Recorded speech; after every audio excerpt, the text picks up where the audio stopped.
Imagine for a moment the serene and almost sacred quiet of a sun-drenched courtyard nestled between low, rustic buildings. The air is warm, heavy with the scent of blooming flowers and the rich, earthy aroma of freshly turned soil from a small, well-kept garden. It is a scene of perfect, almost idyllic peace, the kind of place where time itself seems to slow down, where the outside world with all its chaos and demands simply fades away.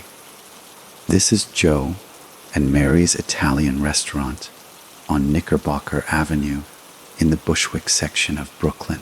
And on this particular afternoon, July 12, 1979, it is hosting a private luncheon. The tables are set.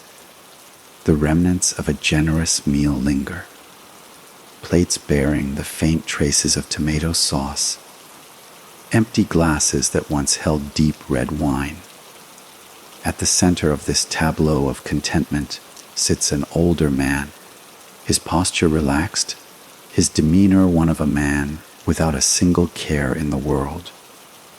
He is not a large man, but there is a compact, coiled strength to him, a presence that commands the space around him without him having to say a word. His name is Carmine Galante, and to the few people sharing this space with him, he is known as the cigar, or Lilo, a diminutive from his childhood that belied the towering, terrifying figure he had become. On this day, he is the acting boss of the Bonanno crime family, one of the 5 powerful Mafia dynasties that ruled the underworld of New York City. He is a man who has spent a lifetime building an empire forged in violence, intimidation, and sheer, unadulterated will. He has faced down rivals, defied the government, and orchestrated a level of criminal enterprise that was both brutal and breathtaking in its scope. And as he sits there, in that quiet courtyard, he is enjoying what he perhaps believes is the fruits of his labor, a moment of hard-won tranquility at the summit of his power. He brings a cigar to his lips, the smoke curling around his head in a lazy, gray wreath. The cigar is his signature, his trademark. In countless police surveillance photos, and in the minds of his associates and enemies alike, Carmine Galante is never without one. It is a symbol of his unflappable nature, a prop he uses to project an image of cool, detached authority, even in the most tense of situations. And right now, the situation could not be more calm. He is surrounded by trusted allies, his bodyguard and his cousin are nearby. The conversation is quiet, the world is shut out. But what Carmine Galante does not know, what he cannot see from his comfortable seat in the dappled sunlight, is that this peace is an illusion, a fragile bubble that is about to be shattered with a suddenness and a violence so absolute it will freeze this very moment in time. The courtyard, for all its rustic charm, is a stage and the players for the final, bloody act are already moving into position. The gate to the backyard is about to open, and 3 men wearing ski masks and carrying shotguns and pistols will step through. Their movements will be swift, clinical, and devoid of hesitation. They have a single, unambiguous purpose.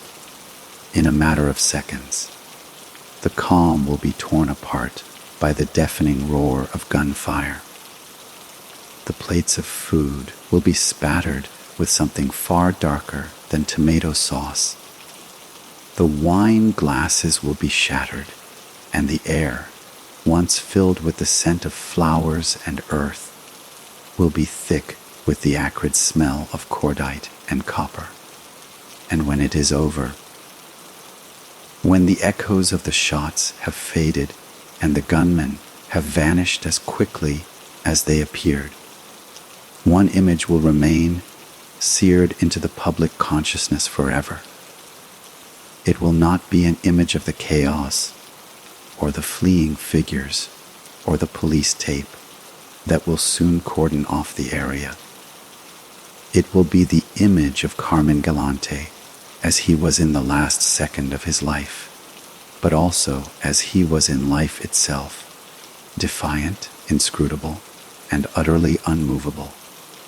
He will be slumped back in his chair, his eyes open but seeing nothing, his body broken by the force of multiple close range blasts, and there, still clenched between his teeth, perfectly, almost surreally intact, will be his cigar. This photograph, taken by a news photographer who arrived on the scene, will become one of the most iconic and chilling images in the entire history of organized crime. It is a portrait of finality, of poetic justice to some, of the inevitable end of a path chosen long ago. But to understand the profound significance of that moment, to truly comprehend why this man's death in this particular way resonated so deeply, we must travel back in time. We must leave this bloody courtyard in Brooklyn and journey to the beginning, to the crowded, noisy, and desperate streets of East Harlem in the early 20th century, where a young boy named Carmine Galante first learned the brutal lessons of the world he was born into, a world where survival was not a given, but a prize to be taken by any means necessary. The world that welcomed the newborn Carmine Galante on a cold February day in 1910 was a world of stark contrasts and simmering tensions. A world where the promise of America was often overshadowed by the grim reality of the struggle for survival.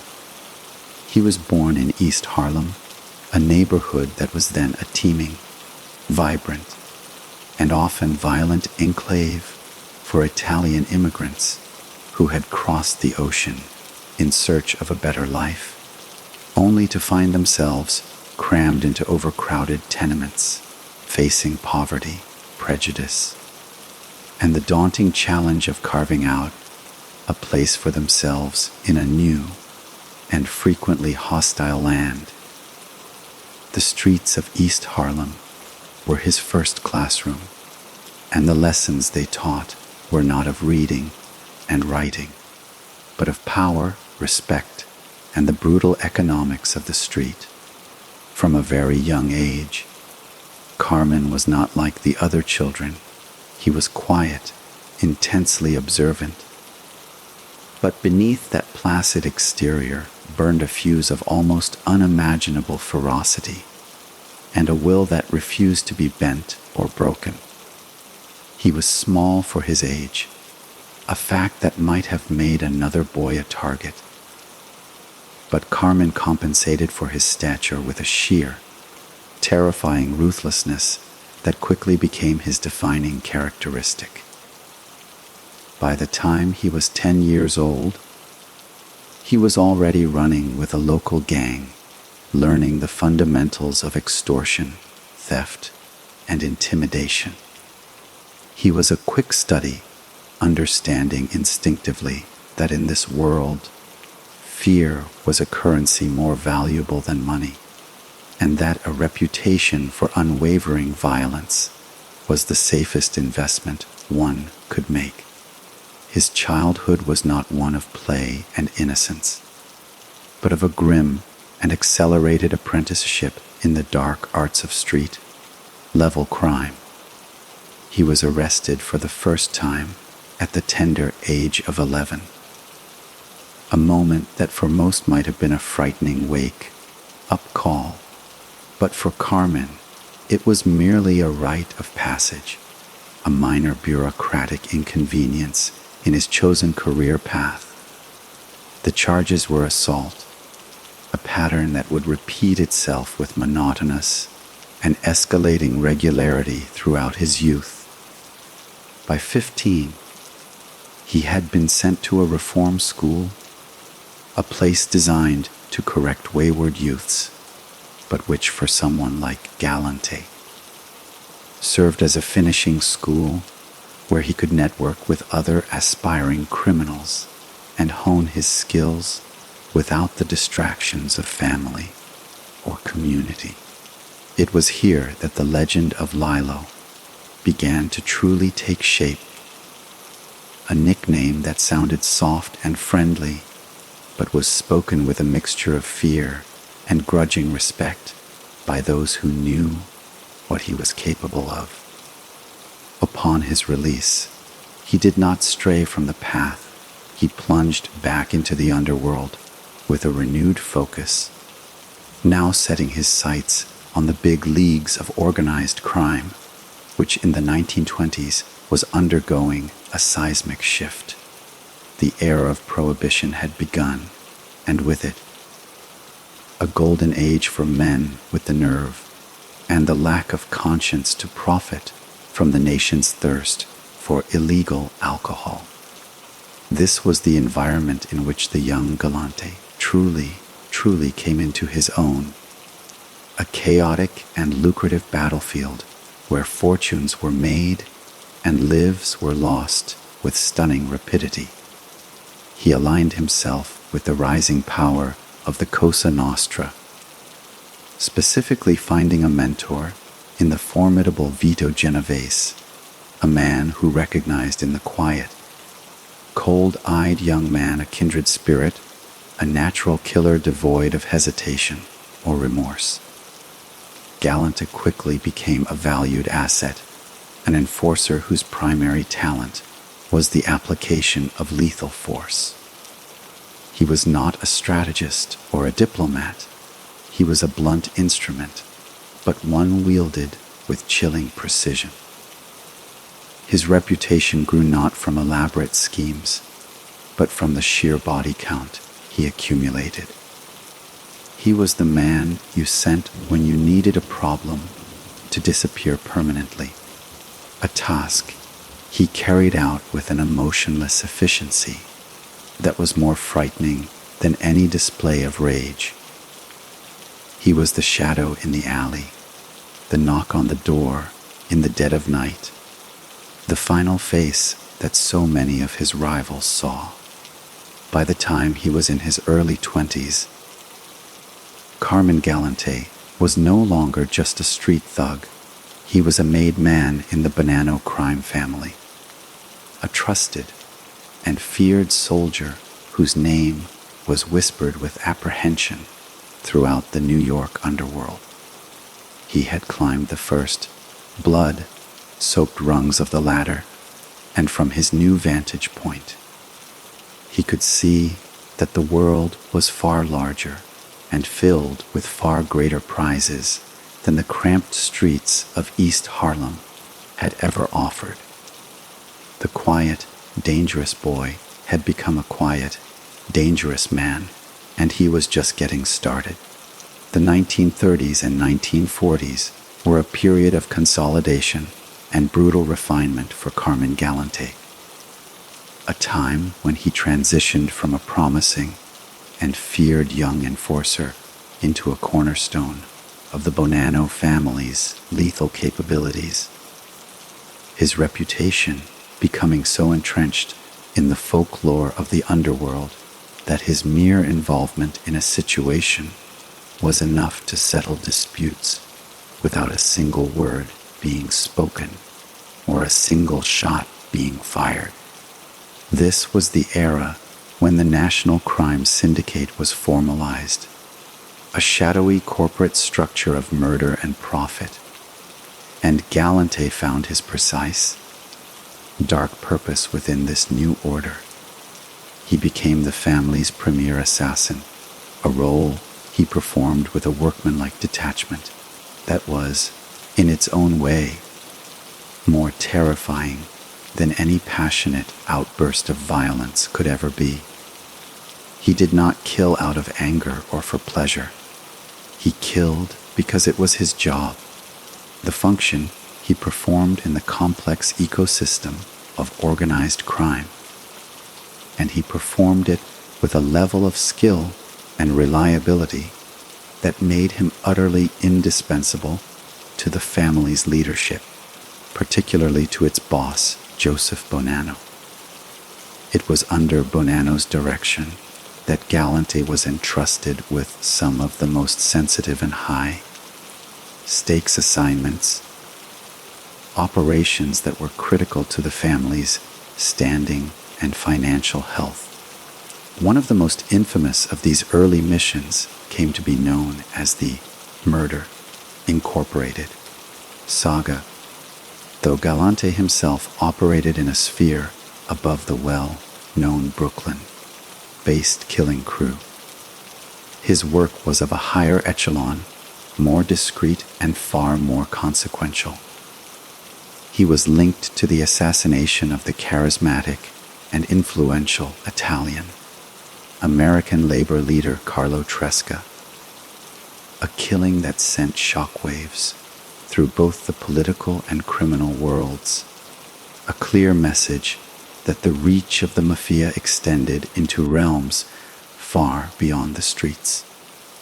But it was his involvement in what would become known as the French Connection that truly cemented his status as a criminal of international significance. The Bonanno family, with its deep Sicilian roots and global connections, was perfectly positioned to become a primary conduit for the flood of heroin entering the United States from Europe. And Galante was the man chosen to be the operational linchpin of this enormous and devastatingly profitable enterprise. He traveled to Montreal, Canada, where the family had a powerful satellite operation, and from there, he orchestrated the importation of pure, uncut heroin from Corsican suppliers in France, overseeing its journey across the ocean and into the veins of American cities. This was not street-level thuggery. This was international narcotics trafficking on an industrial scale, and Galante proved to be a surprisingly adept and ruthless executive. His quiet menace perfectly suited to negotiations with sophisticated European criminals. The profits were astronomical, dwarfing the gains from bootlegging or gambling, and they poured into the Bonanno family's coffers, elevating its power and influence to new heights. Galante's cut and his pivotal role in the operation made him an immensely wealthy man, but more importantly, it made him a kingmaker within the family. He was no longer just a hired gun. He was a major financial contributor, a man whose decisions could impact the fortunes of every made man in the organization. This financial power, combined with his fearsome reputation for violence, created a unique and nearly unassailable position for him. He answered to Joseph Bonanno, but he operated with a degree of autonomy that few other captains could ever dream of. He built a loyal crew of soldiers who were fiercely devoted to him, men who had prospered under his leadership and who feared his wrath above all else. He was a man of few words, but when he spoke, his sentences were short, direct, and carried the weight of absolute authority. He cultivated an image of impenetrable calm, his face a stoic mask that rarely betrayed emotion. Whether he was discussing a multi-million-dollar drug deal or ordering the execution of a rival, this period of his life was the foundation upon which his future ambitions would be built. He had proven his loyalty, his efficiency, and his capacity to generate immense wealth. He had become the engine of the Bonanno family, and he knew it. The quiet boy from East Harlem was now a powerful, wealthy, and deeply feared mafioso, a man who had mastered the art of violence and the science of profit. And as the 1950s dawned, he stood on the precipice of even greater power, a rise that would be challenged not by a rival gangster, but by the full force of the United States government. The ascent of Carmine Galante, however, was not a trajectory that could continue indefinitely without attracting the attention of forces larger than any single crime family. And the full weight of the American legal system began to descend upon him with a focused and relentless determination. The era of the 1950s brought with it a shifting national mood. The public and political tolerance for the brazen activities of organized crime was wearing thin, and a new generation of federal agents and prosecutors was emerging, armed with better tools and a renewed mandate to dismantle the syndicates that had operated with such impunity for decades. For Galante, the first major direct confrontation with this new reality came in 1956, not for murder or extortion, but for his central role in the narcotics pipeline that he had so expertly managed. He was indicted on federal drug trafficking charges, a case built on the intricate web of the French Connection, and the evidence against him was formidable. The man who had operated in the shadows, who had whispered orders in quiet rooms, and whose reputation was built on the fear of what he might do, was now thrust into the stark, unforgiving light of a courtroom. He faced the prospect of spending the rest of his life in a federal prison, a cage for a man who had lived his entire life by the principle of absolute freedom through absolute power.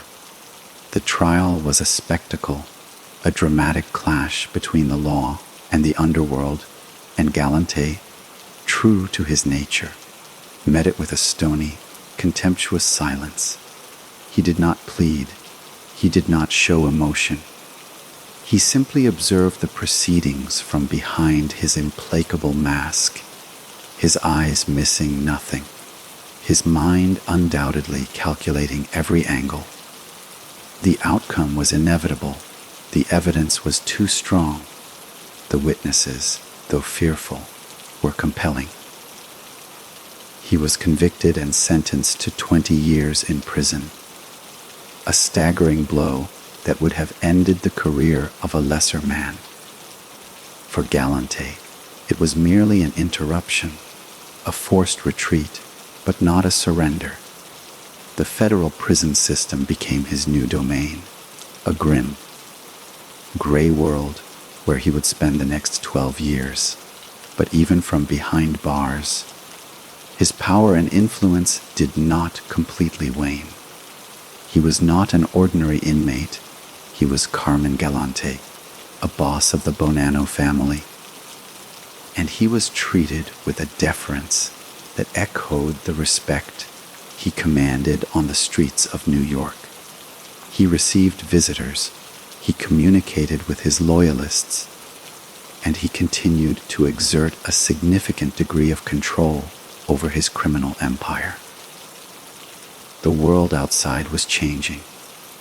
The mafia was undergoing its own internal convulsions, but Galante, in his prison cell, remained a fixed point, a symbol of the old ways of uncompromising strength and Sicilian purity. The Appalachian Meeting of 1957, where dozens of mafia bosses from across the country were infamously arrested, happened without him. and the subsequent turmoil and government scrutiny that followed weakened many of the other families.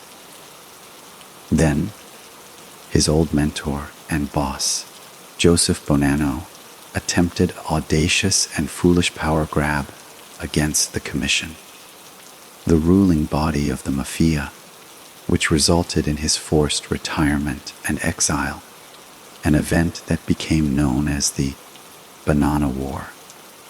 This left a massive power vacuum at the top of the Bonanno family, a vacuum that many sought to fill, but which, in the minds of Galante and his most loyal supporters, rightfully belonged to him. He was the heir apparent, the man who had built the family's most lucrative enterprise, the feared enforcer who had shed blood for the organization. His imprisonment, rather than diminishing his stature, in some ways burnished his legend. He was the unbroken king in exile, waiting for the moment of his return. That moment finally came in 1974, when he was released from prison on parole. He emerged not as a chastened or reformed man, but as a figure hardened by his experience, his ambitions not only intact, but amplified by the long years of confinement. He was 64 years old, but he carried himself with the vigor and ruthless determination of a man half his age. The New York he returned to was different, more chaotic, more desperate, with new gangs and new drugs, but the structure of the Mafia, though weakened, remained. Carmine Galante walked out of those prison gates with a single, unwavering goal: to reclaim what he saw as his birthright, the leadership of the Bonanno crime family, and to use its full might to establish a monopoly over the burgeoning heroin trade that was now flooding the city. He was coming home, and he was ready for war. The New York that Carmine Galante entered in 1974 was a city on the brink, a landscape transformed not just in its physicality, but in its very criminal soul, a place where the old codes of honor and structure that had governed the 5 families were beginning to fray at the edges, replaced by a desperate, chaotic greed fueled by the new gold rush of narcotics. Galante, however, was a relic of a different time, a man whose worldview had been forged in the rigid hierarchies and brutal disciplines of the 1930s, and he saw the chaos not as a threat, but as the perfect opportunity to seize the power he had been denied for over a decade. He did not return to Brooklyn seeking a quiet retirement or a ceremonial role. He returned as a conqueror, his mind sharpened by years of planning in his cell, his ambition burning brighter and more dangerously than ever before. He immediately moved to consolidate his position, gathering around him a cadre of fiercely loyal soldiers, many of them Sicilian-born immigrants known as Zips, whom he considered more trustworthy, more violent, and more in line with the old world traditions of the Mafia than the American-born gangsters he viewed as soft and undisciplined. These men, like Baldo Amato and Cesare Bonvinter, became his personal Praetorian Guard, his instruments of terror and enforcement.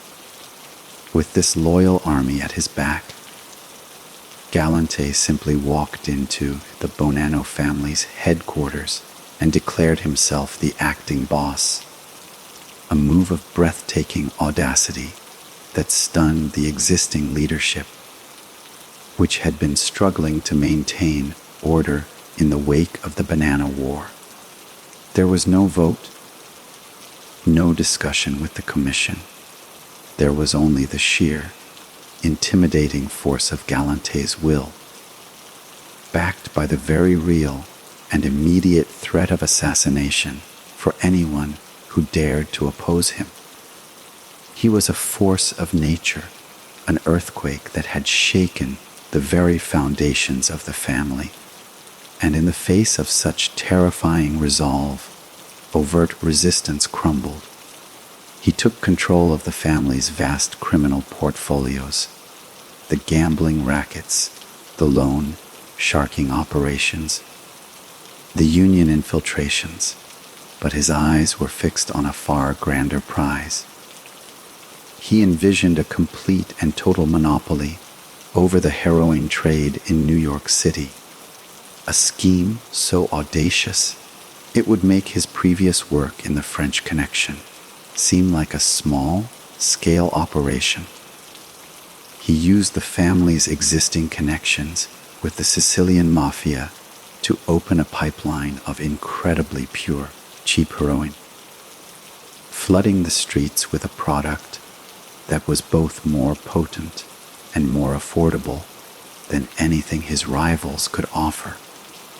The profits were beyond imagination, a river of cash that flowed directly into his coffers, making him wealthier and more powerful than any of the other New York bosses.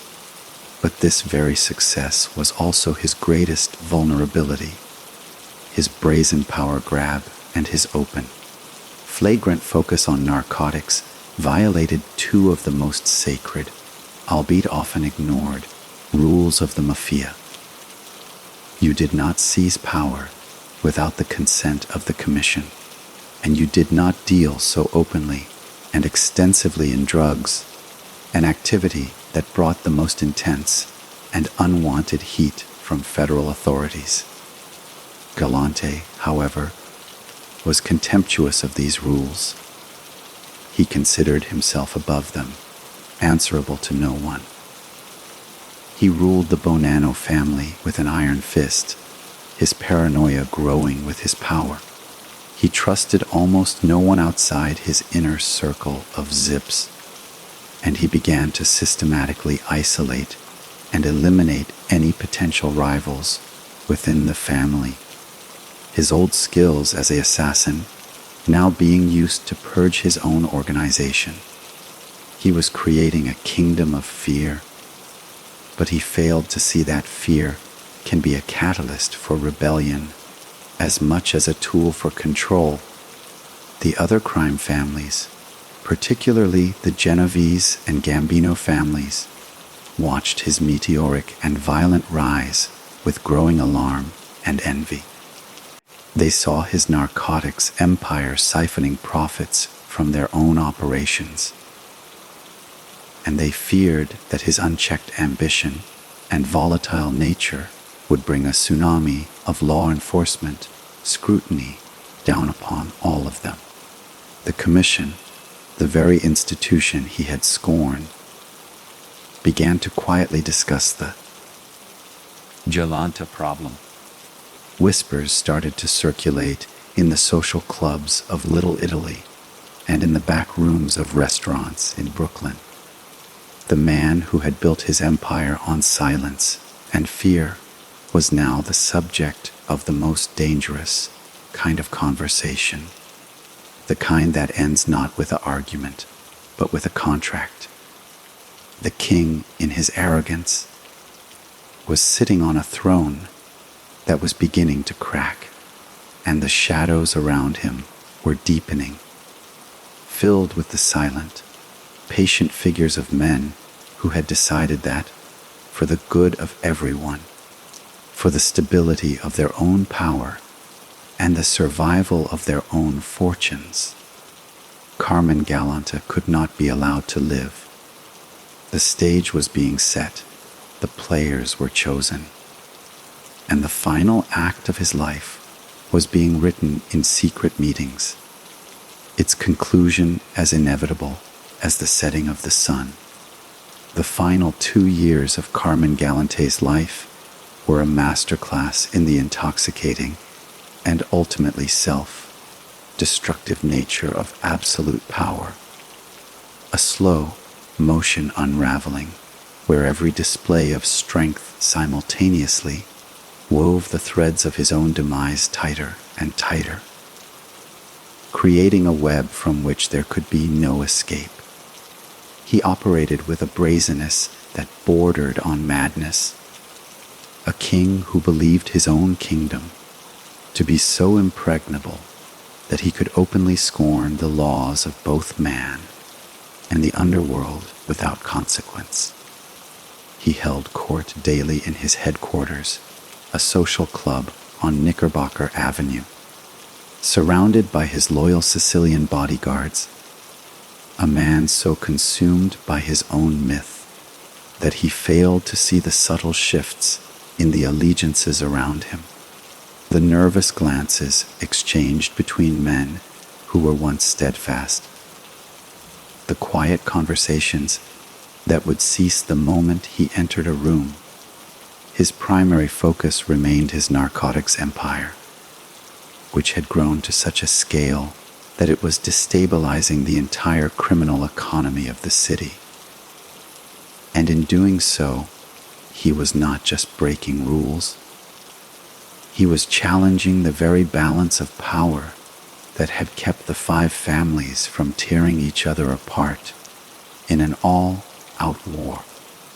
The other bosses, men like Paul Castellano of the Gambino family and Frank Thierry of the Genovese family, watched with a mixture of fury and fear as Galante's operation expanded, his heroin flooding their neighborhoods, his immense wealth allowing him to corrupt officials and lure away their best earners. But the most grievous sin in their eyes was his open contempt for the Commission's authority. He had not sought their approval for his takeover of the Bonanno family, and he repeatedly ignored their subtle warnings and then their direct demands to curb his drug trafficking and to share the enormous profits. He saw himself as the true heir to the old world mafia traditions, a pure Sicilian boss, and he viewed the other leaders as weak, commercialized, and corrupted by American greed. This arrogance was the catalyst that united his enemies. The decision to eliminate him, once a whispered possibility in the darkest corners of the underworld, gradually solidified into a formal, unanimous decree. A contract was put out on his life, a rare and momentous step that required the approval of the highest levels of the Commission. The plot was a model of mafia efficiency and cold-blooded pragmatism. It was decided that the hit would have to be carried out from within his own family, a testament to how deeply his tyrannical rule had alienated even those closest to him, key members of the Bonanno family, who had seen their own power and profits diminish under Galante's autocratic and paranoid rule, and who feared being wiped out in the coming war with the other families, secretly aligned themselves with the Commission. They saw his death not as a betrayal, but as a necessary surgery to save the body of the family from the cancer of his leadership. The plan was meticulous. They would use his own habits against him. They knew of his fondness for long leisurely lunches at Joe and Mary's restaurant, a place he considered a safe haven, a piece of Sicily in the heart of Brooklyn, where he could relax, surrounded by trusted associates. They knew his routine, the predictability of his movements, the composition of his security detail. The date was set July 12, 1979. The executioners were chosen, a team of 3 gunmen who could be relied upon for their nerve and their silence. The inside men, the Bonanno captains who had turned against him, would ensure that the scene was set, that the usual security protocols were subtly relaxed, that the right people were in the right place at the right time. They would be there, at the table with him, to act as witnesses and to provide the final layer of misdirection. On that day, Galante, feeling invincible, decided to have lunch at the restaurant with two of his closest allies, his cousin Giuseppe Turano and his bodyguard Leonardo Coppola. It was a small, intimate gathering, a sign of his misplaced trust. The traitors within his family were present, playing their parts perfectly, sharing the meal, engaging in conversation, their faces masks of loyalty, while their hearts were set on his destruction. The courtyard was quiet, dappled in sunlight, the scene of rustic tranquility that would soon become a slaughterhouse. Galante, satiated from his meal, leaned back in his chair, the picture of a man at the peak of his power. He brought a cigar to his lips, struck a match, and inhaled the familiar, comforting smoke. It was in this moment of ultimate contentment, with the taste of good food and fine wine on his tongue and the aroma of tobacco in the air, that the back gate of the courtyard silently opened. 3 figures, masked and armed, moved with a swift and terrible purpose. They did not speak, they did not hesitate. They walked directly toward the table where Galante sat, their footsteps silent on the stone patio. The world, for Carmine Galante, ended not with a proclamation or a final curse, but with the deafening, shattering roar of a shotgun. The first blast hit him point blank in the chest, a massive, destructive force that threw him backward in his chair. This was followed by a precise, merciless volley of pistol shots to ensure the job was done. His cousin and his bodyguard were also cut down in the hail of gunfire. Collateral damage in a war they had not chosen. The entire event lasted mere seconds. The gunmen turned and vanished as quickly as they had appeared, leaving behind a scene of absolute carnage. The silence of the Brooklyn afternoon, now broken by the ringing in the ears of the survivors and the slow, dreadful drip of blood onto the sun-warmed stones. And at the center of it all was Carmine Galante, his life extinguished, his empire dissolved in an instant, his body slumped in a final, defiant posture. And there, clenched between his lifeless teeth, was the cigar, still burning, a final, mocking symbol of the unshakable confidence that had, in the end, been his greatest and most fatal weakness.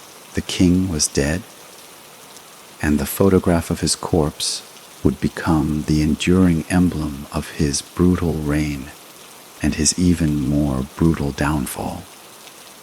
The immediate aftermath of the shooting was a vacuum of sound, a profound and eerie silence that was somehow more terrifying than the gunfire itself. A heavy blanket of stillness that settled over the courtyard of Joe and Mary's restaurant, broken only by the faint, panicked whispers of the survivors and the distant, growing wail of police sirens that sliced through the Brooklyn afternoon. Within minutes, the scene was transformed from a private dining area into a cordoned off forensic laboratory, a space buzzing with the controlled chaos of law enforcement as detectives, uniformed officers, and crime scene technicians descended upon the gruesome tableau. Their professional detachment, a stark contrast to the visceral horror of what lay before them.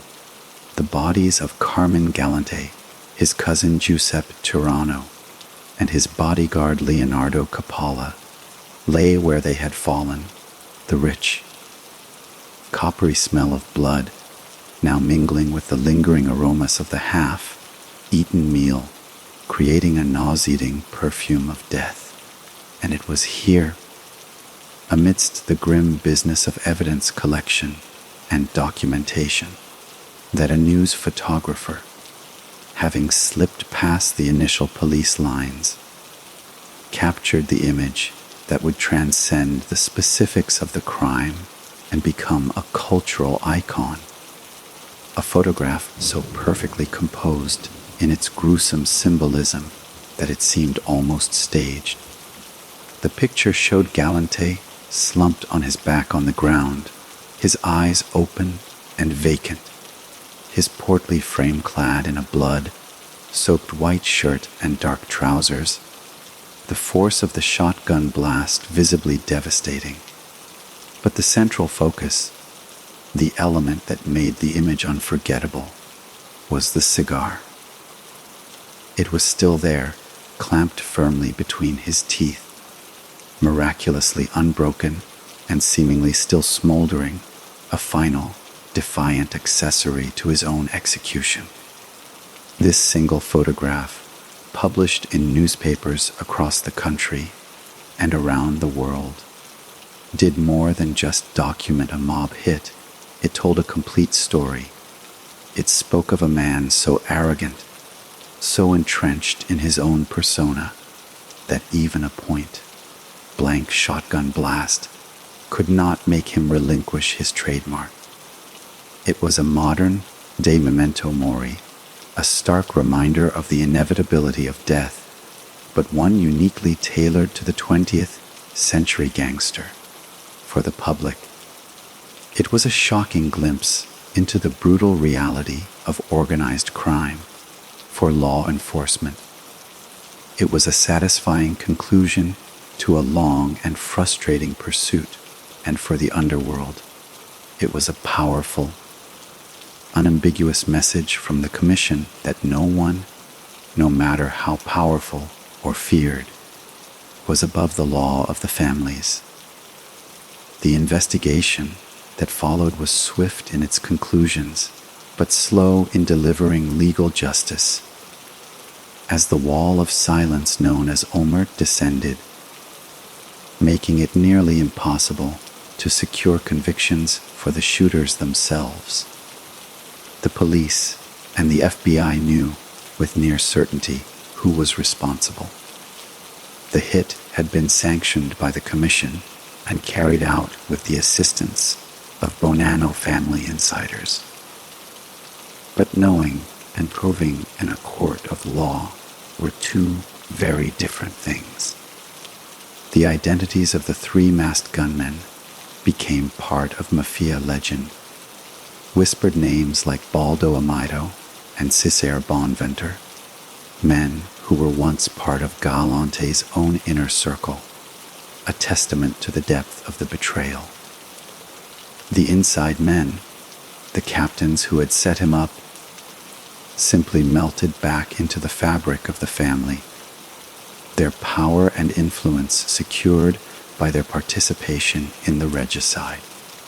The funeral for Carmine Galante was a spectacle of underworld pomp and circumstance, a bizarre gathering of genuine mourners and curious onlookers, with lavish flower arrangements in the shape of cigars and Italian flags, a final, ironic tribute to the man's inflated ego.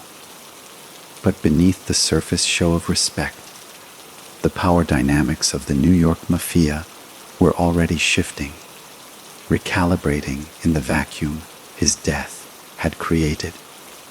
The Bonanno family, once one of the most powerful and feared of the five families, was now weakened, destabilized, and viewed with suspicion by the others, punished for the rogue actions of its leader and the internal betrayal that had been necessary to remove him.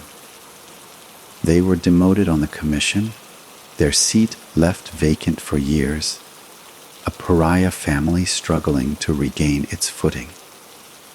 The other families, particularly the Gambinos and the Genovese, absorbed much of Galante's narcotics trade, re-establishing a fragile balance of power.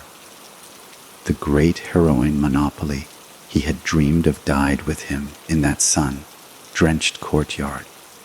The murder of Carmine Galante marked the end of an era, the final, violent gasp of the old school.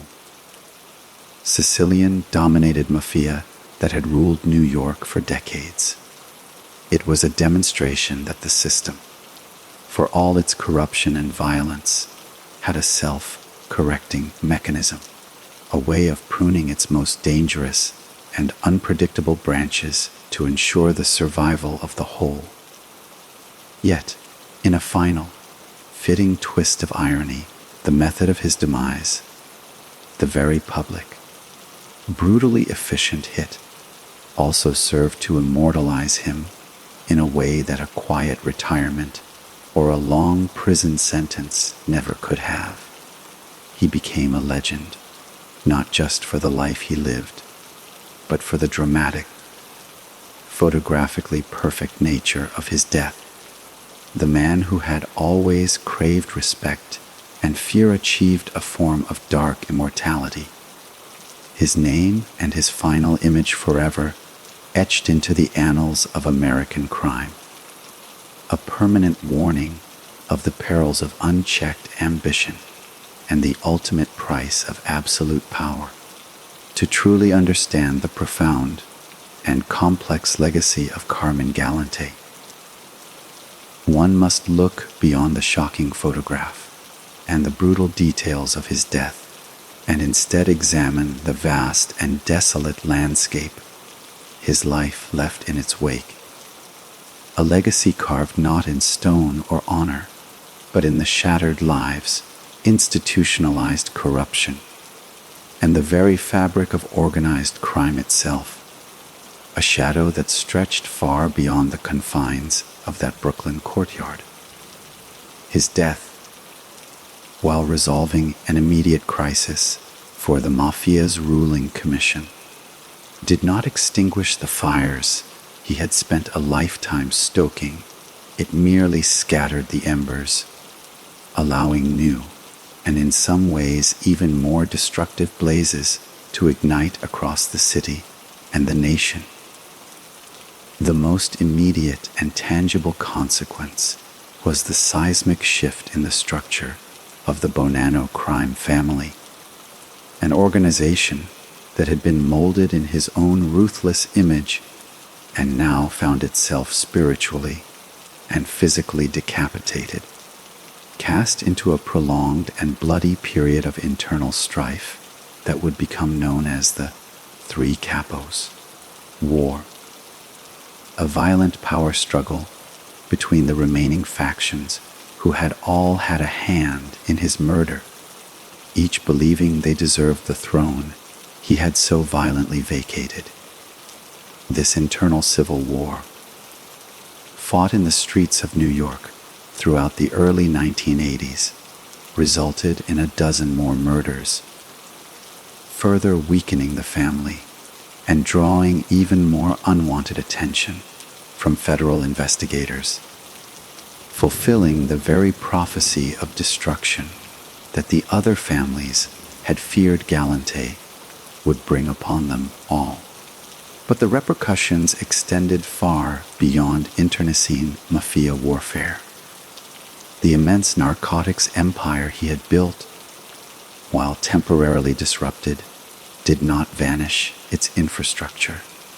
The connections to Sicilian suppliers, the distribution networks, the corrupted officials, was simply too valuable to dismantle. The other families, having eliminated the unruly king, swiftly moved to carve up his kingdom, absorbing his routes and his customers, ensuring that the flow of heroin into the United States not only continued, but, in many ways, expanded, and became more efficient under their collective, corporate-like management, in a bitter and tragic irony. The murder intended to curb the brazen drug trade ultimately served to consolidate and strengthen it, embedding the mafia even deeper into the international narcotics business and fueling the addiction epidemic that would ravage American cities throughout the 1980s. Galante's legacy was also one of profound personal tragedy, a ripple effect of violence that touched countless innocent lives. For every $1 million he earned, there were 1,000 stories of addiction, overdose, and broken families. A human cost that can never be quantified, but whose weight rests heavily on the memory of his actions. The men he killed, the rivals he eliminated, left behind widows and children, their lives irrevocably altered by his ambition. Even his own family, his children and relatives, were condemned to live under the shadow of his infamous name, forever associated with a moment of grotesque violence captured on film, their own identities subsumed by the notoriety of the dead patriarch. Furthermore, his life and death served as a crucial, if dark, educational tool for law enforcement. The sheer scale of his operation and the brazen nature of his murder forced a new understanding of the mafia's global reach and its capacity for cold-blooded internal regulation. It provided a blueprint of ambition and its consequences, a case study in how the pursuit of absolute power could create a singularity of violence that ultimately consumed itself. The photograph of his corpse became a symbol, not of his power, but of the ultimate futility of his path, a warning to other aspiring kingpins that no throne is ever truly secure. In the end, Carmine Galante achieved the immortality he so craved, but it was an immortality of infamy, a permanent residence in the darkest corners of American history. He is remembered not as a visionary or a folk hero, but as a cautionary tale, the embodiment of a certain kind of ruthless, anachronistic ambition that the modern world, even the criminal underworld, could no longer tolerate. His story is a grim epic that follows the classic arc of rise and fall, but it is set in a world where the stakes are human lives and the only reward for reaching the summit is a better vantage point from which to be shot down. The cigar, the very symbol of his unflappable calm, became in death the symbol of his ultimate blindness, a prop in a scene he never believed would be his last. The quiet of the courtyard has long since returned, the blood washed away, the restaurant itself now just a memory.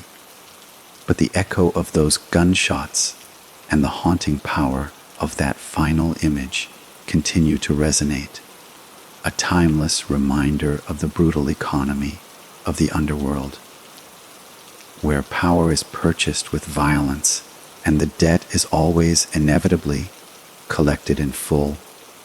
The story of Carmine Galante, however, does not truly end with the silencing of the gunshots or the development of the photograph. It continues to unfold in the quiet, persistent currents of history, in the lessons learned and unlearned by those who came after him, and in the enduring fascination with a man who seemed to be carved from a different, darker element than ordinary humanity. His life became a dark benchmark against which other criminals would be measured, a standard of ruthlessness and ambition that few would ever dare to approach. let alone surpass. In the years following his death, the Mafia itself continued its slow, inexorable evolution. But the ghost of Galante haunted its corridors of power, a spectral reminder of the dangers of overreach and the absolute authority of the Commission. The Bonanno family, in particular, never fully recovered its former glory. The betrayal that killed Galante created a culture of deep-seated paranoia and instability from which it would suffer for decades. A permanent scar that made it the subject of mockery and pity among the other families, a once great dynasty brought low by the actions of one man and the necessary rebellion it provoked. The hit on Galante became the gold standard for a sanctioned assassination, studied by both law enforcement and aspiring mobsters for its clinical precision, its use of internal betrayal, and its flawless execution. It proved that the Mafia's greatest strength was not its capacity for violence, but its ability to self-regulate, to maintain a brutal equilibrium by sacrificing its most disruptive members for the greater good of the organization. For the authorities, the murder was a double-edged sword. While it removed a prolific and dangerous criminal from the board, it also demonstrated the chilling efficiency and reach of the Commission, a shadow government that could order the death of a king from within his own castle and make the order stick without a single arrest.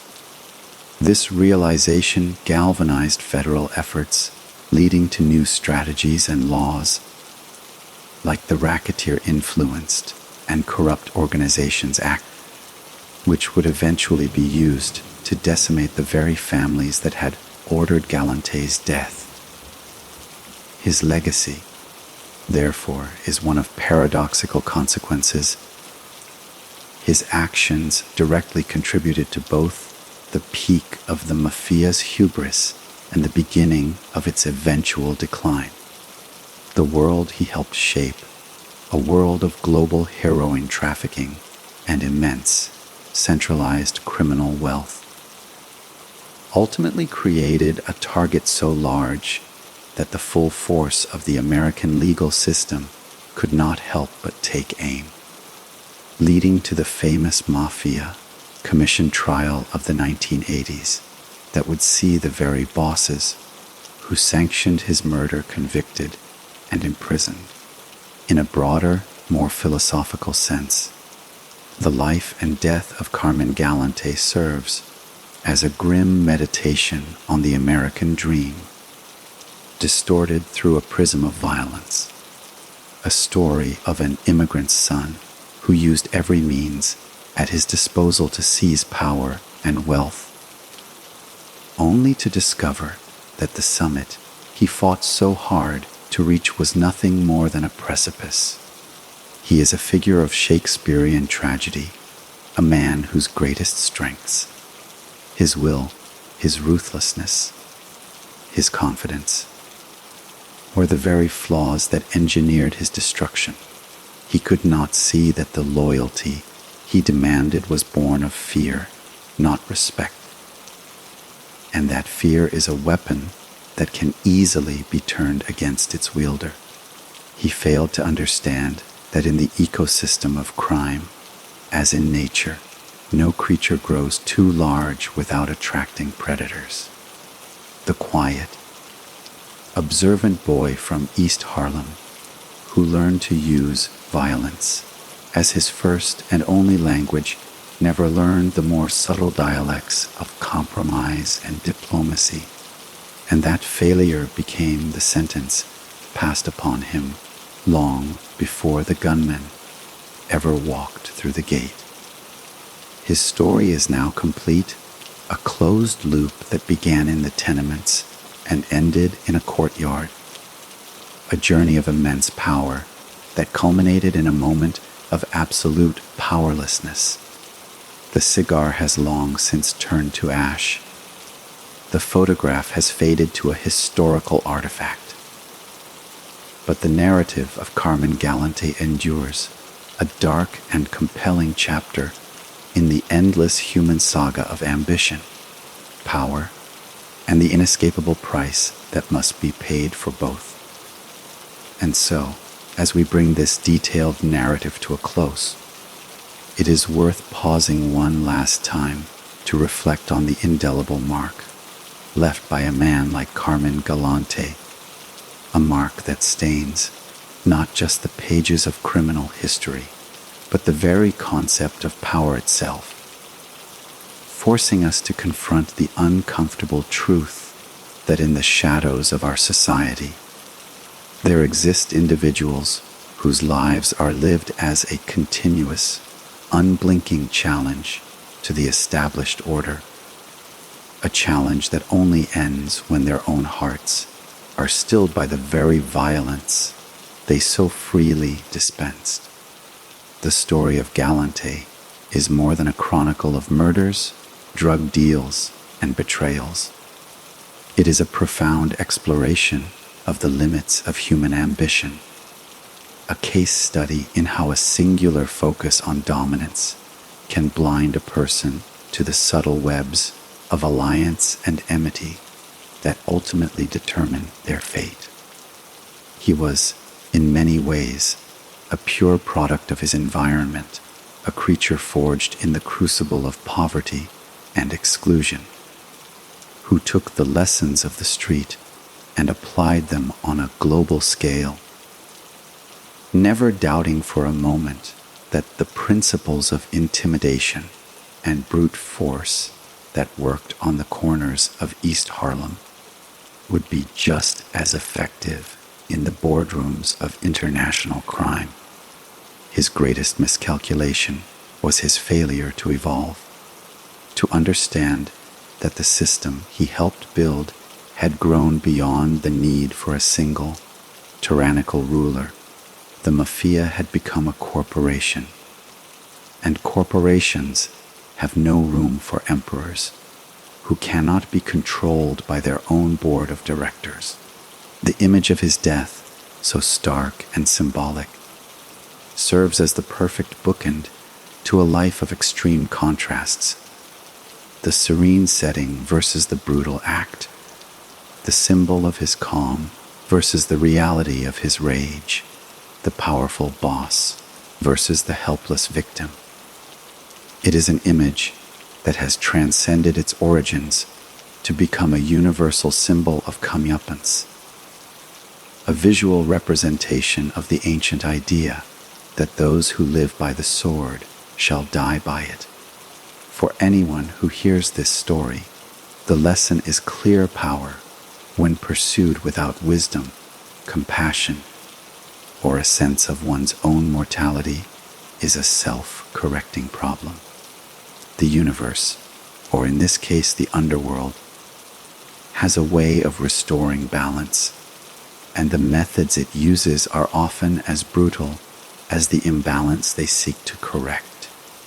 Carmine Galante sought to make himself a legend, and in that he succeeded. But the legend is not one of glory or respect. It is a legend of warning, a ghost story told to remind the ambitious of the cliffs that await those who climb too high without looking down.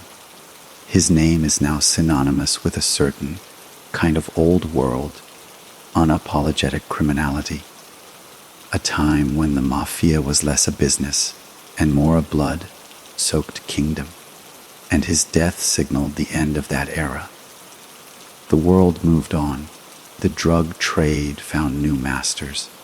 The 5 families weathered the storms of prosecution, but the story of Lilo and his cigar remains, a frozen moment in time that continues to captivate, horrify, and educate. It is a story that asks us to consider the paths we choose and the legacies we leave behind, reminding us that the pursuit of power at any cost is a hollow victory, for the price is always, inevitably, paid in full, often with interest, in the most unexpected and final of ways. The echoes of his life have faded, but the silence they left behind is deafening. The enduring fascination with a figure like Carmine Galante lies not merely in the brutal facts of his life or the dramatic nature of his death, but in the profound psychological puzzle he presents. A character so steadfast in his own internal code and so devoid of the fears that govern ordinary men that he becomes a subject of both revulsion and a strange, dark form of admiration, a testament to the sheer force of will a human being can harness when unburdened by conscience or the desire for a peaceful existence. To contemplate Galante is to contemplate a force of nature, a human hurricane whose entire life was a trajectory of destruction, leaving us to wonder if such a person is born or made, a product of a damaged soul or a response to a damaged world. From his earliest days in the violent crucible of East Harlem, he seemed to understand that the world was a hierarchy of predators and prey, and he possessed a primal, unshakable determination to place himself at the very apex of that food chain, a position he maintained for decades through the constant, willing application of terror. What is perhaps most chilling is the consistency of his character. The cold, quiet boy who led a gang at 10 years old was the same cold, quiet man who ordered murders from a restaurant table half a century later. There was no evolution in his morality because, it seems, he operated on a plane where conventional morality simply did not apply. His world was governed by a different set of physics. Where respect was measured in fear and power was demonstrated in the absolute control over life and death. This unwavering consistency made him predictable to his enemies in his routines, but utterly unpredictable, and therefore terrifying in his actions, as there was no emotional trigger to pull, no appeal to mercy or reason that could sway him from his chosen path. He was not a man given to outbursts of rage. His violence was a calculated, dispassionate tool, a means to a business end, which made it all the more frightening. He could sit across from a man, share a meal, engage in calm conversation, and already have signed that man's death warrant in his mind, a thought that would not cause a single ripple of emotion on his stoic face. This psychological armor, this complete separation of action from feeling, is what allowed him to build his empire and what ultimately led to his downfall. For he could not comprehend that others might be motivated by something other than pure fear or pure greed. He could not see the simmering resentment, the wounded pride, or the simple desire for self-preservation that festered in the hearts of his subordinates and rivals, emotions that were as foreign to him as compassion. He was a master of the language of violence, but illiterate in the dialects of loyalty and alliance, and this illiteracy proved fatal. His story forces us to confront the existence of a pure, unadulterated will to power, a drive so singular and all-consuming that it eclipses every other aspect of humanity. Love, friendship, joy, peace.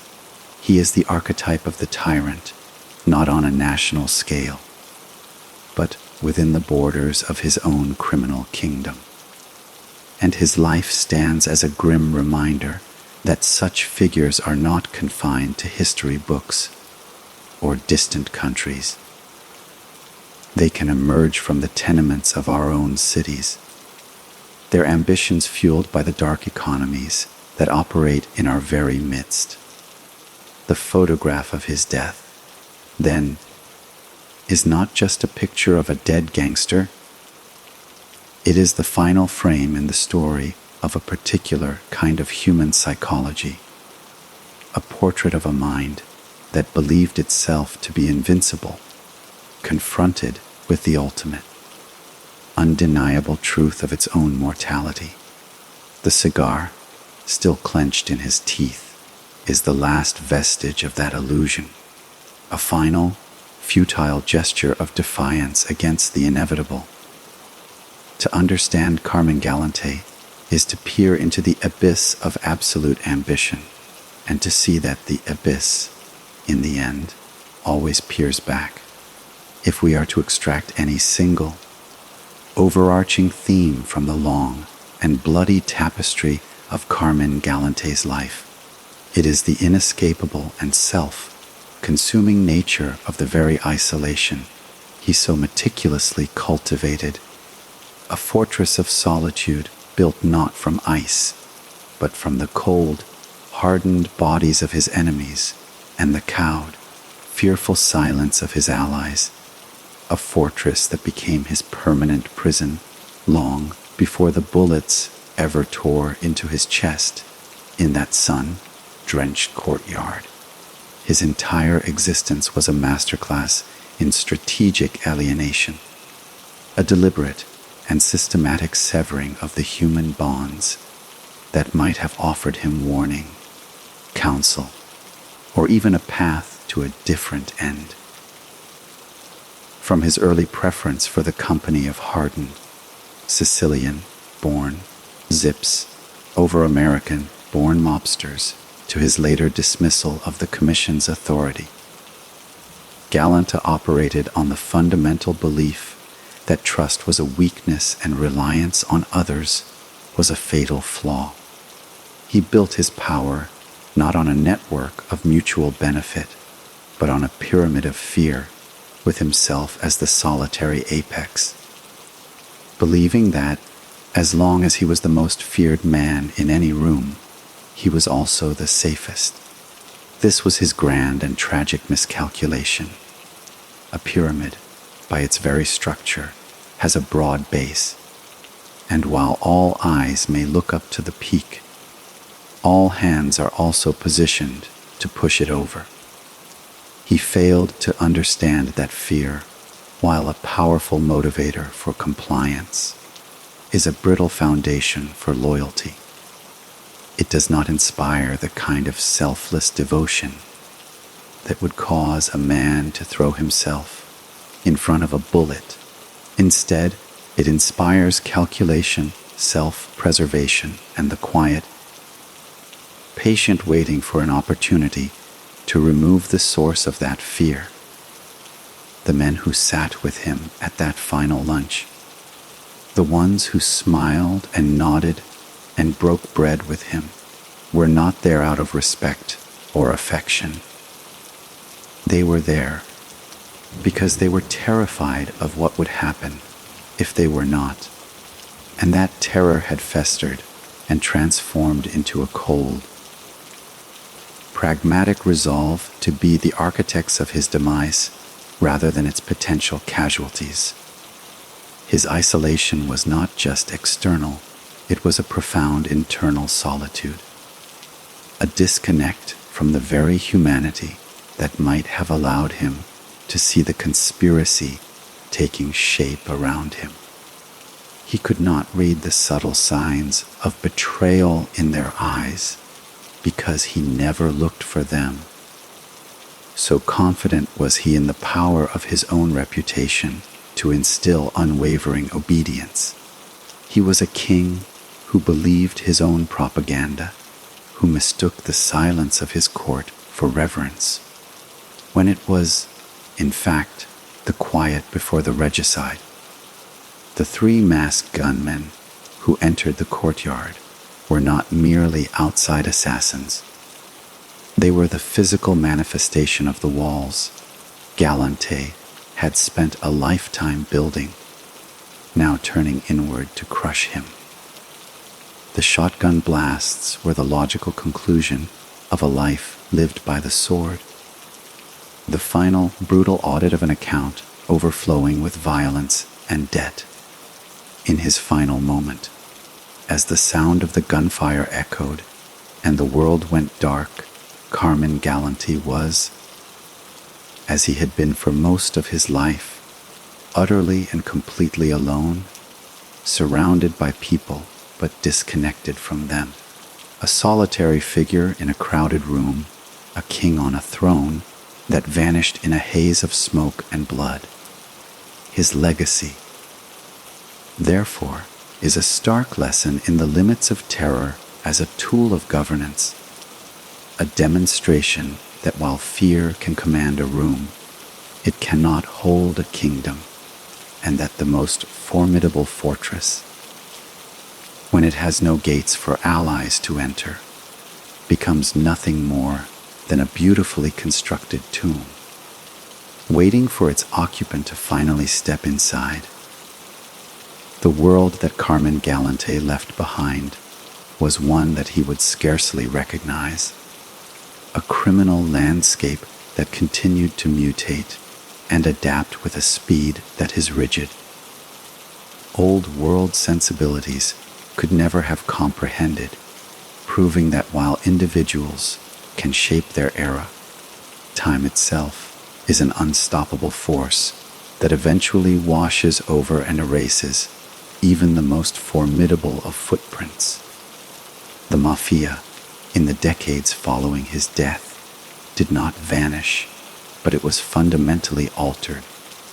Its power diminished not by a single, dramatic event like the Galante hit, but by the slow, grinding pressure of federal prosecutions, the Reichsau Act, and the changing demographics of organized crime. The era of the cigar-chomping, Sicilian fluent boss who ruled through sheer force of personality and a willingness to personally commit murder was drawing to a close, replaced by a generation of leaders who were more like cautious CEOs, managers of criminal enterprises who understood the value of anonymity and the perils of the high-profile, flagrant displays of power that Galante so reveled in. The Bonanno family, his family, entered a period of prolonged decline and internal chaos, becoming a cautionary tale within the underworld, a symbol of what happens when a family loses its way and succumbs to greed and internal betrayal. They were rocked by a series of devastating scandals, most famously the infiltration by FBI agent Joseph Pistone, known as Donnie Brasco, an operation that was able to succeed precisely because of the climate of paranoia and instability that Galante's reign and subsequent murder had created, an environment where trust was so scarce that a convincing stranger could be welcomed as a relief. The other families, while more stable, also found their influence waning, their control over labor unions, the garbage industry, and the waterfront being systematically dismantled by relentless federal investigations and the changing economy of New York City itself. The heroin trade that Galante had championed evolved as well, becoming less of a mafia monopoly and more of a globalized, fragmented business with new, more violent cartels from Colombia and Mexico seizing control of the routes and distribution networks, organizations that made the Cosa Nostra seem almost gentlemanly in their adherence to structure and tradition. The city itself changed. The gritty, decaying New York of the 1970s that had provided the perfect breeding ground for Galante's brand of brutality was gradually cleaned up, gentrified, and policed in ways that made it increasingly difficult for such brazen criminal empires to operate in the open. The social clubs of Knickerbocker Avenue and Mulberry Street were shuttered, their old patrons dying off or imprisoned, their secrets lost to time. The photograph of Galante's corpse, once a shocking front page image, gradually transitioned into a historical artifact, a black and white glimpse into a bygone era of American crime, studied by historians and true crime enthusiasts, but losing its immediate, visceral power to shock a public now inundated with fictionalized portrayals of gangster life in films and television series. In the end, the most profound legacy of Carmine Galante may be the demonstration of the ultimate futility of his entire life's work. He fought, killed, and schemed to build an empire that was already crumbling beneath his feet. A kingdom whose foundations were being eroded by the very tides of history he was too proud or too stubborn to acknowledge. He sought to freeze time, to preserve a certain idea of mafia power rooted in Sicilian tradition and absolute personal authority, but time moved on without him. The world he knew and dominated was already a relic, and his violent death was merely the period at the end of a sentence that had already been written. The cigar, the symbol of his enduring power, is now just a detail in a photograph, a curiosity in a story told to illustrate a point about hubris and the inevitable fall that follows. The quiet, determined boy from East Harlem, who vowed to rule his world, succeeded beyond his wildest dreams, only to discover that the world he ruled was an illusion, and that the power he cherished was as ephemeral and fleeting as the smoke from that final, fateful cigar. To truly grasp the full circumference of Carmine Galante's life is to undertake a journey, not just through the annals of crime, but into the very heart of a particular American darkness, a shadowland where the promises of prosperity and power curdle into a relentless, all-consuming obsession that devours everything in its path, leaving behind only the hollow shell of a man and the echoes of the terror he once inspired. His story is a profound and unsettling paradox, a narrative of immense success measured by the very metrics he himself valued: wealth, fear, and authority, that simultaneously represents a catastrophic and utter failure on a human level, a life devoid of the peace, love, and simple contentment that give existence its meaning. He climbed to the highest peak imaginable in his world, only to find the air there was poison, and the view was of his own impending destruction. Every relationship he had was transactional, every alliance a temporary convenience, every moment of peace merely a pause between conflicts. He could trust no one's smile, believe no one's word, or find solace in any friendship, for he knew the same calculations of violence and opportunity that governed his own mind were at work in the minds of everyone around him.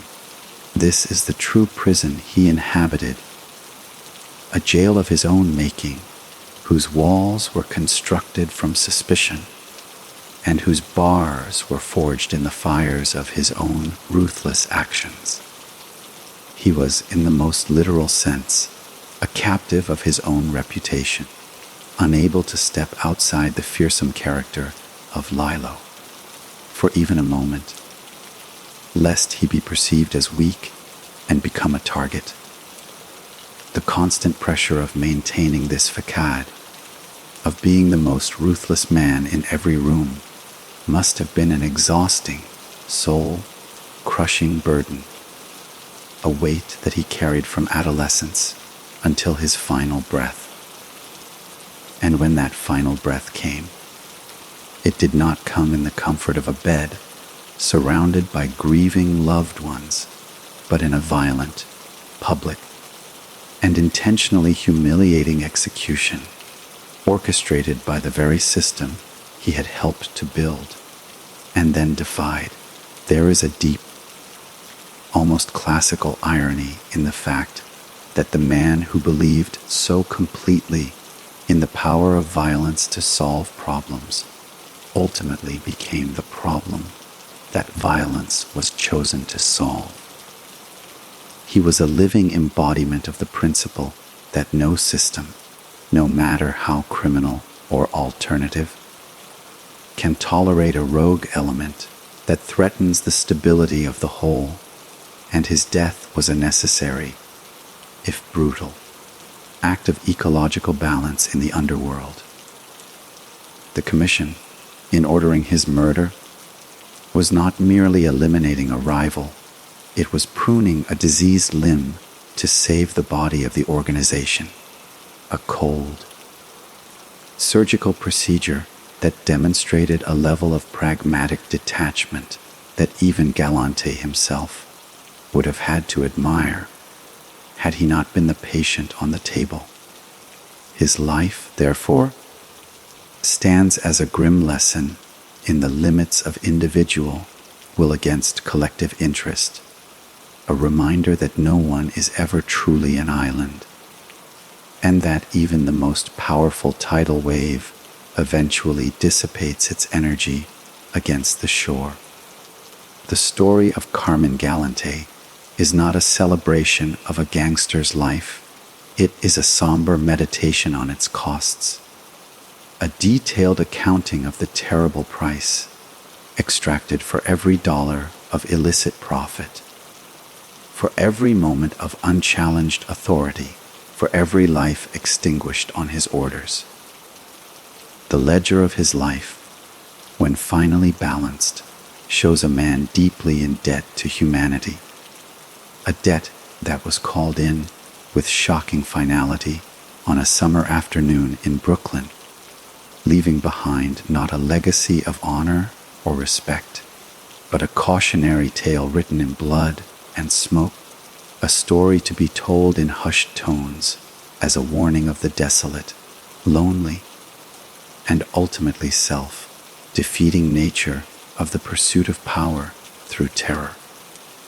As the final echoes of the gunfire faded over the courtyard and the news photographers captured the grim tableau that would seal his legacy in the public imagination, the complex machinery of justice and the underworld began its slow, inexorable turn, processing the event not as a tragedy, but as a concluded piece of business, a transaction that had been necessary for the continued operation of the larger criminal enterprise. The police investigation, while thorough in its documentation of the scene, faced the impenetrable wall of omerty. The code of silence that Galante himself had enforced with such brutality throughout his life, now serving to protect his killers.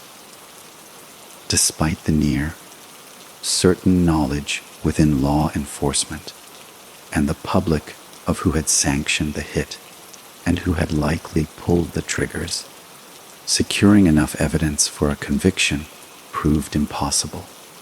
The shooters, men like Baldo Amado and Cesare Bonventre, who were once his most trusted protectors, simply melted back into the fabric of the Bonanno family, their status elevated by their role in the regicide, their actions seen not as a betrayal, but as a necessary execution for the good of the family and the wider Mafia community.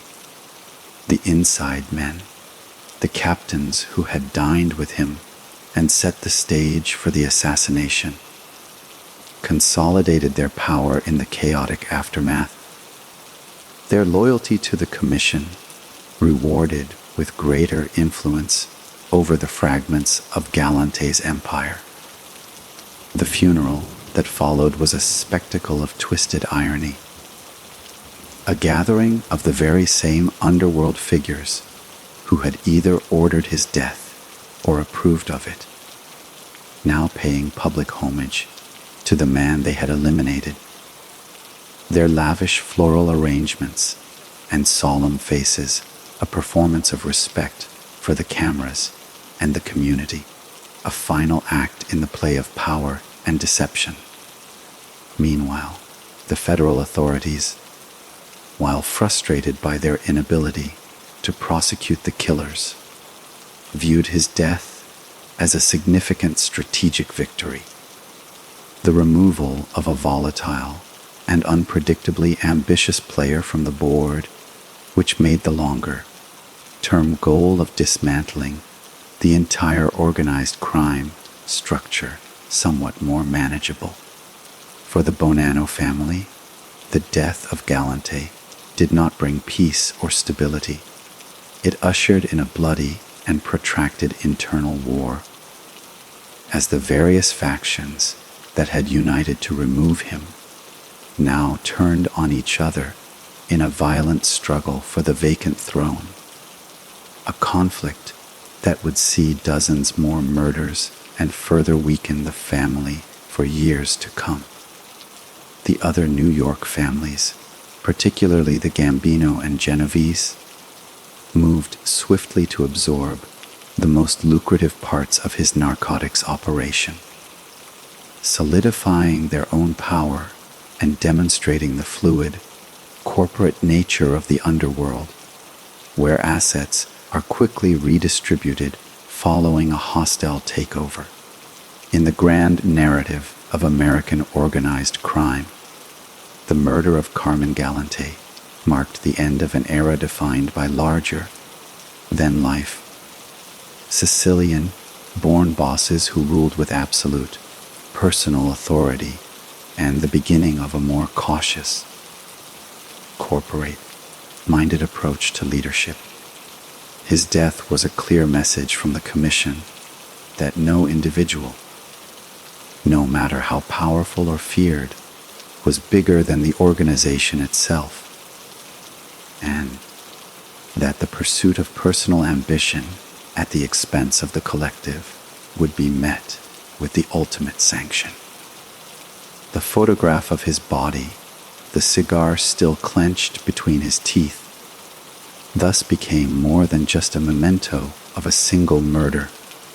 It transformed into a lasting symbol of this fundamental truth, a stark and permanent warning etched in film, a lesson in the brutal economics of power, where the price of overreach is always, inevitably, paid in blood. The story was over, the account was settled, and the world, both above and below the surface, continued to turn, forever marked by the violent life and dramatic death of the man they called the cigar.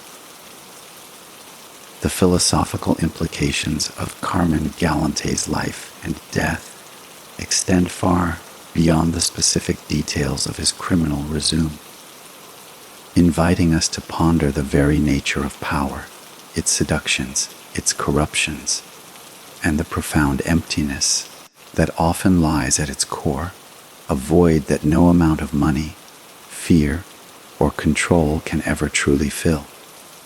He is a figure who embodies the tragic flaw of hubris on an almost Shakespearean scale. A man who reached for the sun believing he could grasp it without being consumed by its fire, only to discover that the heat which fueled his ascent was the very same force that would ultimately reduce him to ashes.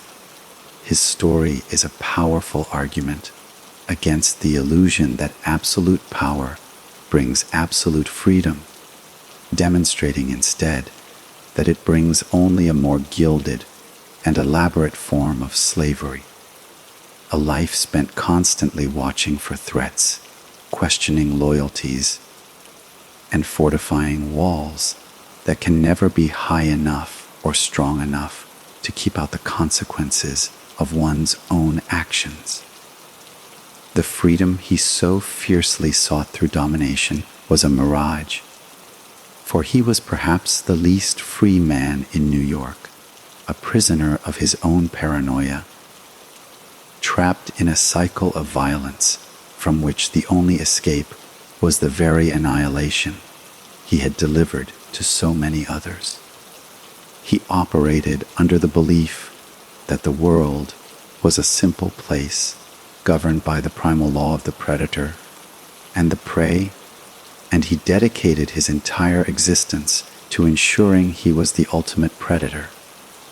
Yet, this simplistic worldview failed to account for the complex, subtle webs of human emotion, ambition, and self-interest that ultimately ensnared him. He understood the language of the shotgun, but was deaf to the whispers of conspiracy, the subtle shifts in allegiance, the quiet resentments that festered beneath the surface of forced obedience.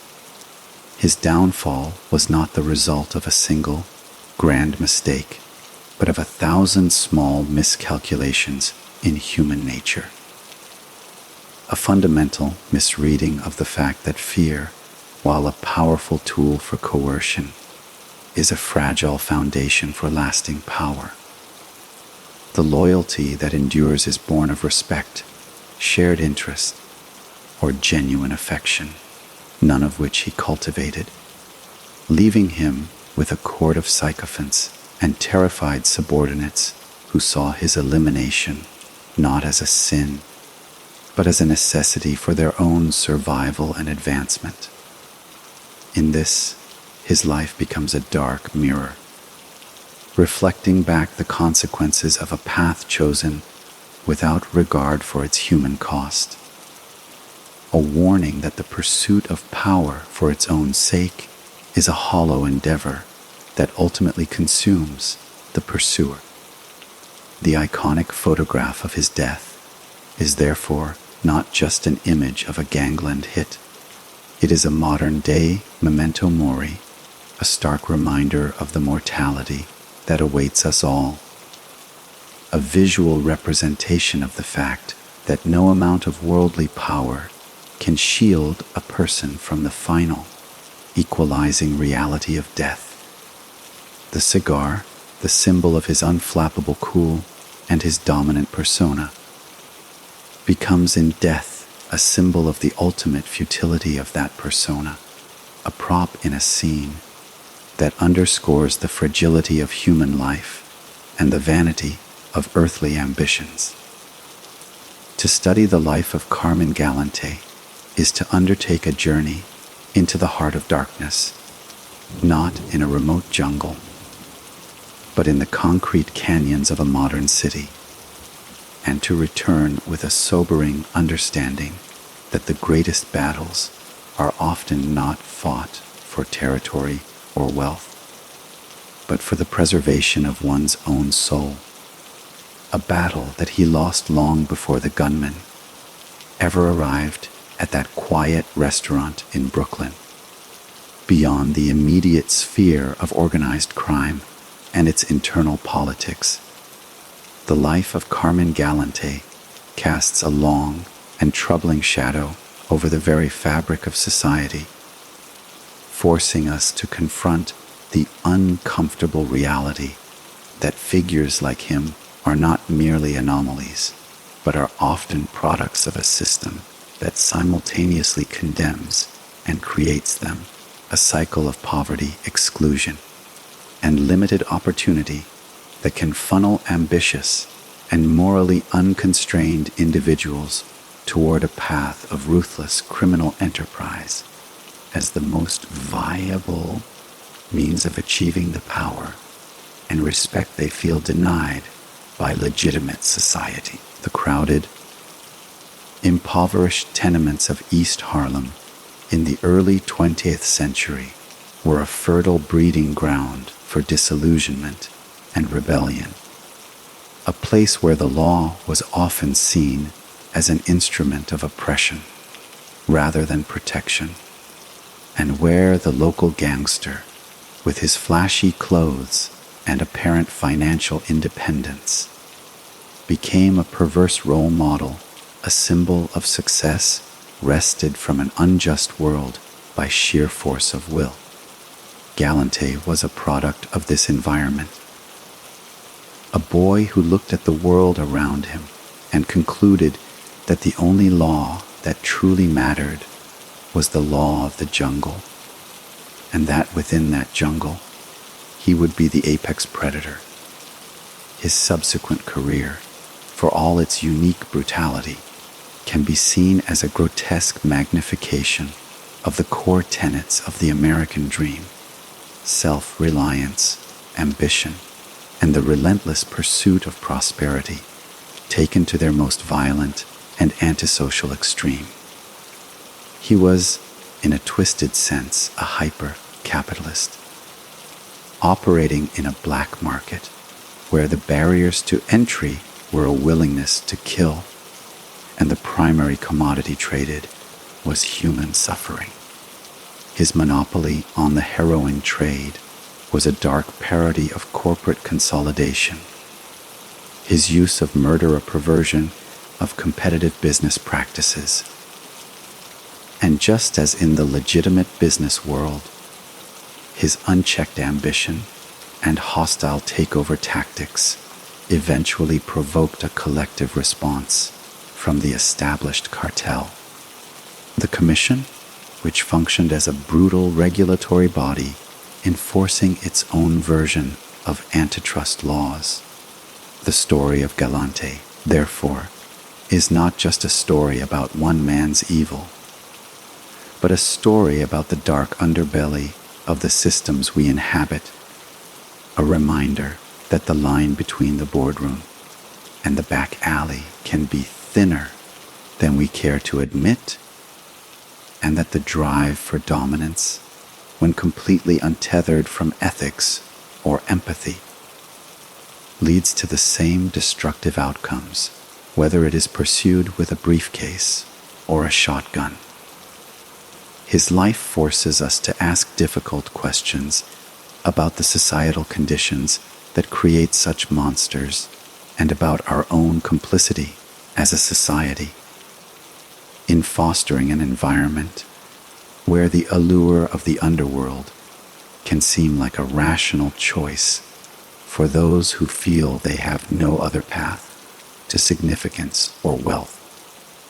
The photograph of his death, then, is not merely the end of a gangster. It is the logical conclusion of a certain kind of ruthless ambition, a warning that echoes through the decades, reminding us that a society that produces Carmine Galantes must also, eventually, produce the violence necessary to consume them. A cycle of creation and destruction that leaves nothing of value in its wake, only the lingering scent of cordite and the slow, sad realization of opportunities lost and humanity betrayed. In the final analysis, the narrative of Carmine Galante serves as a profound and enduring archetype, a story so deeply woven with themes of power, betrayal, and fatal consequence that it transcends its specific historical moment to become a timeless parable, a dark mirror held up to the human condition, reflecting the perils that await when an individual surrenders completely to their most base and ambitious instincts, forsaking all other aspects of their humanity in the single-minded pursuit of dominance. His life was a deliberate and conscious choice, a path selected from a young age and followed with an unwavering, almost religious devotion. A journey that took him from the gritty sidewalks of East Harlem to the pinnacle of a vast and shadowy empire. A summit he reached only to find it was a precipice with no solid ground behind him. Every relationship was a transaction, every alliance a temporary convenience, every moment of peace a mere lull in a perpetual storm of his own making. He built a monument to himself with the bricks of intimidation and the mortar of blood, but it was a structure with no foundation, destined to collapse under the weight of its own inherent instability. The very violence he used to cement his power became the instrument of his undoing. As the fear he instilled in his subordinates eventually transformed into a cold, pragmatic resolve to eliminate the source of that fear. The betrayal that ended his life was not an anomaly.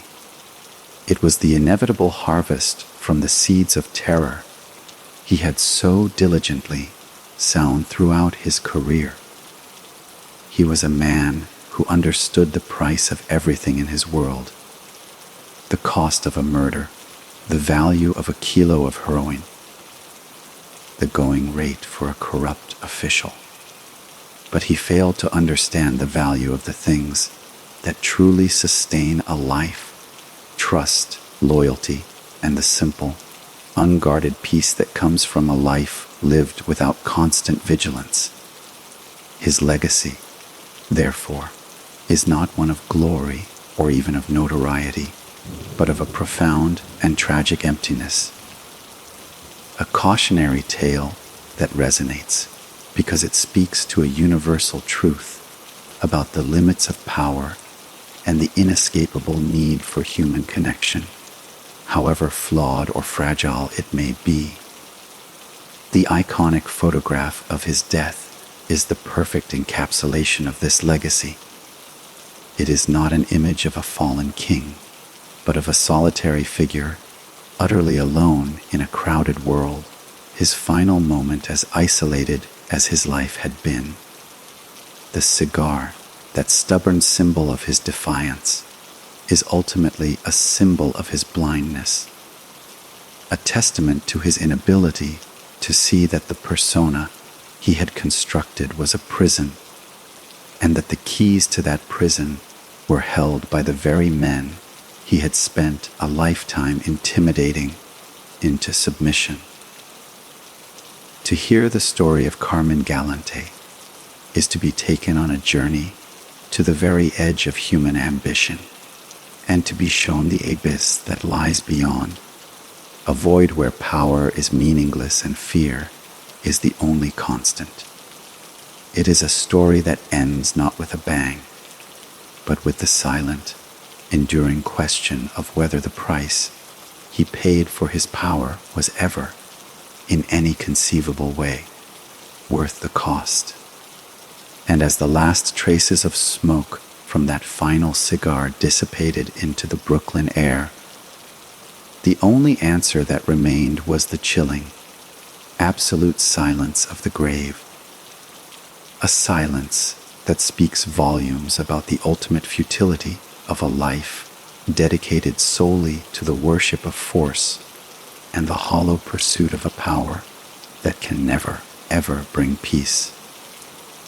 The enduring presence of Carmine Galante in the annals of true crime and popular culture is a testament not to the man himself, but to the powerful, almost mythical symbolism he came to represent, a figure whose life and death have been stripped of their messy, human complexities and refined into a stark, simple lesson about the inevitable consequences of a path chosen without conscience or compromise.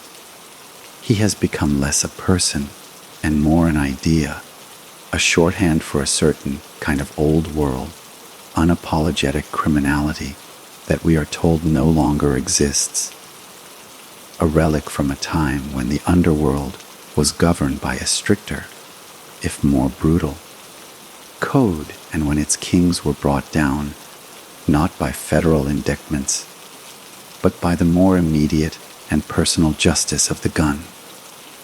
His story has been told and retold in books, documentaries, and whispered anecdotes, each iteration sanding down the rough edges of his personality, transforming him from a complex, flawed, and terrifyingly real human being into an archetype, the gangster who lived and died by the sword.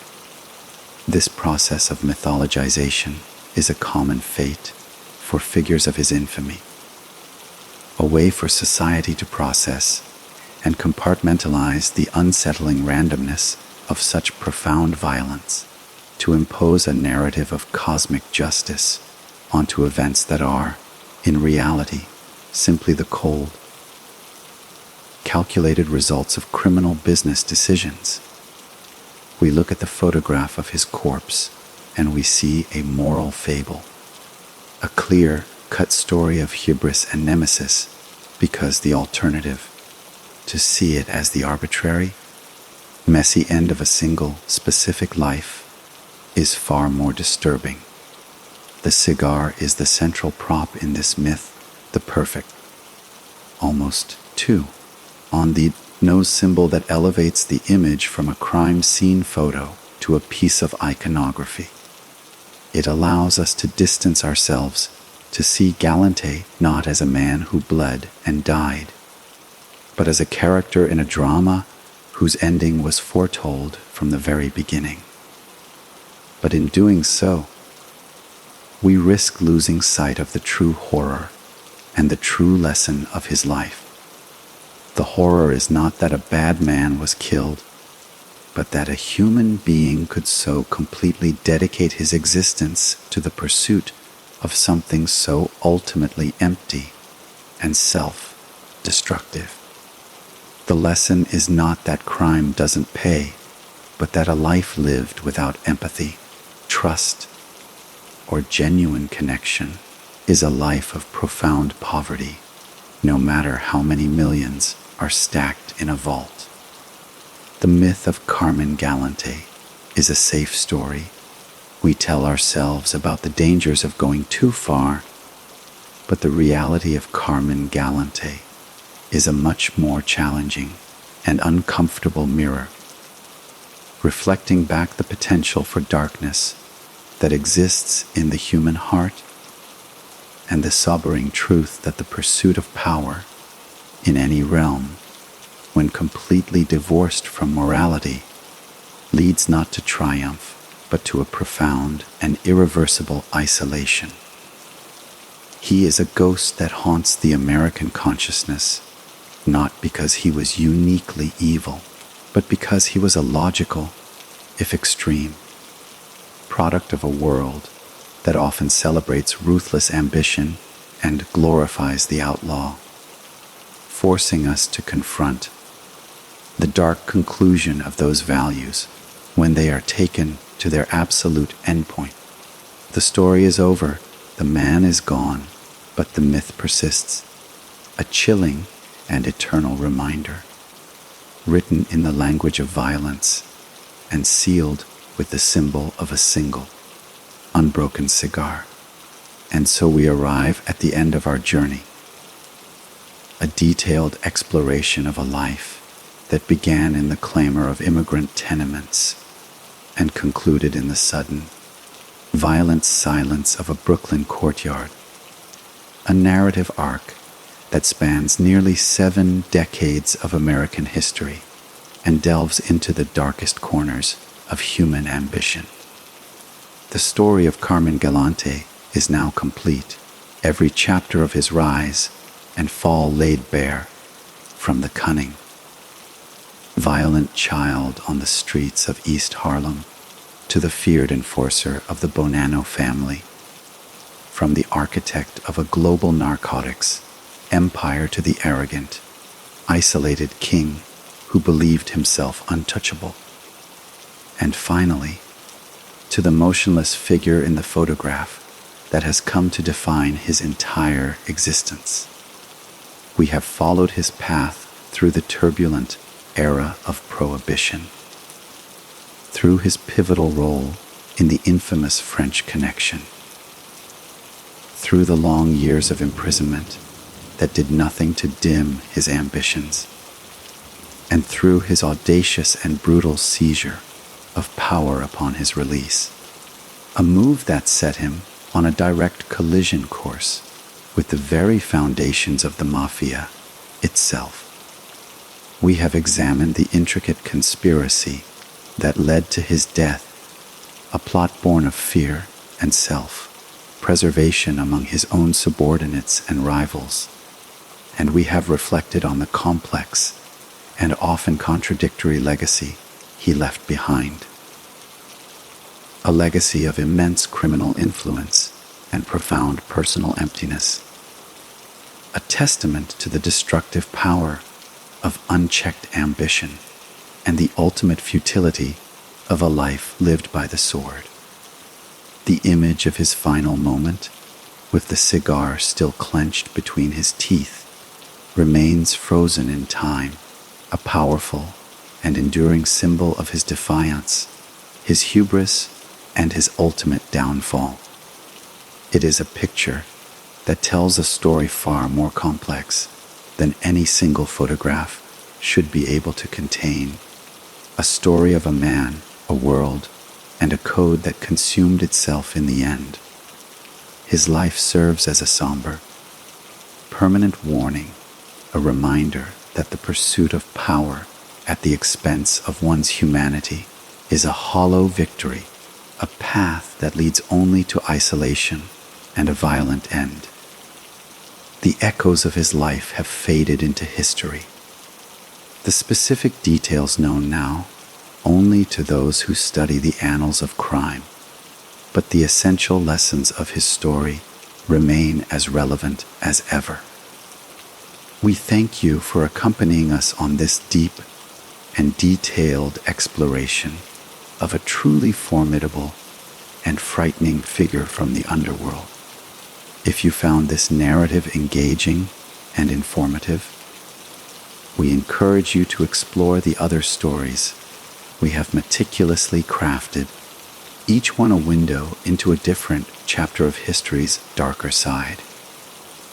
Please remember to like, subscribe, and activate the notification bell so you do not miss our future journeys into the past. Your support allows us to continue bringing these complex tales to life. This has been the story of Carmine Galante. Thank you for listening.